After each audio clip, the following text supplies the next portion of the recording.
హనుమంతుడు రామాయణంలోకి ఎలా వచ్చాడో మీకు తెలుసా?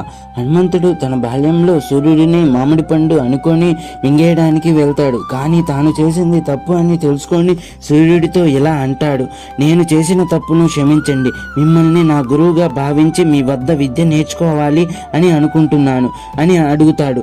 అప్పుడు సూర్యుడు, నువ్వు చేసింది తప్పు అని తెలుసుకున్నావు గనక నేను నిన్ను క్షమిస్తున్నాను, నేను నీకు విద్య కూడా నేర్పుతాను అని చెబుతాడు. సూర్యుడు హనుమంతుడికి గదా యుద్ధం, విలువిద్య మొదలైనవి నేర్పుతాడు. అప్పుడు సూర్యుడితో హనుమంతుడు, నాకు విద్య నేర్పినందుకు మీకు గురు దక్షిణగా ఏం కావాలో చెప్పండి గురువు గారు అని అడుగుతాడు. అప్పుడు సూర్యుడు, హనుమ, కిష్కింద పర్వతం దగ్గర వాలి, సుగ్రీవులు అనే సోదరులు ఉన్నారు, వారిలో నువ్వు సుగ్రీవుడి దగ్గర మిత్రుడిగా అయ్యి అతనికి సహాయంగా ఉండు అని చెప్తాడు. అప్పుడు హనుమంతుడు, అలాగే గురువర్య అని చెప్తాడు. హనుమంతుడు ఈ విషయాన్ని తన తల్లి అంజనాదేవికి కూడా చెబుతాడు. అప్పుడు అంజనాదేవి, నేను ఎక్కడికి పంపను, నీకు పెళ్లి చేస్తాను అని అంటుంది. అప్పుడు హనుమంతుడు, అమ్మ నన్ను క్షమించండి, నేను మీ కోరిక తీర్చలేను అని అంటాడు. నేను ఆజన్మ బ్రహ్మచారిగా ఉండాలి అని అనుకుంటున్నాను అంటాడు.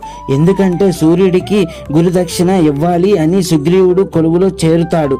ఈ విధంగా హనుమంతుడు రామాయణంలోకి వస్తాడు.